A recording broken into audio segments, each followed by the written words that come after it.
بسم اللہ الرحمن الرحیم۔ السلام علیکم ناظرین، بہت سے طلباء طالبات کے ساتھ یہ مسئلہ ہوتا ہے کہ انہیں سبق یاد کرنے میں بہت زیادہ وقت لگتا ہے، اور اگر وہ سبق یاد بھی کر لیں تو وہ بہت جلد بھول جاتے ہیں۔ ایسے اسٹوڈنٹس محنت تو بہت کرتے ہیں لیکن انہیں کامیابی نہیں ملتی، کیونکہ وہ جتنا بھی پڑھ لیں اس کا آدھے سے کم حصہ ہی وہ یاد رکھ پاتے ہیں۔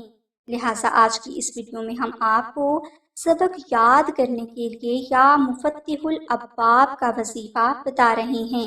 اس اسم شریف کو اسکول، کالج اور یونیورسٹی کے بچوں کے لیے بہت افضل سمجھا جاتا ہے اور چھوٹے بچوں کے لیے بھی افضل ہے، لیکن بڑوں اور چھوٹوں کے لیے اس اسم شریف کو پڑھنے کا الگ طریقہ ہے۔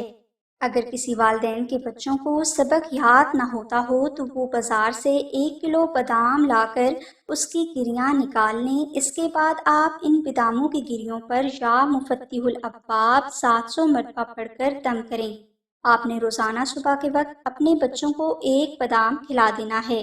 انشاءاللہ آپ کے بچے جلد ہی ذہین ہو جائیں گے اور انہیں جلد سبق یاد ہونا بھی شروع ہو جائے گا اور وہ شوق سے پڑھنے بھی لگیں گے۔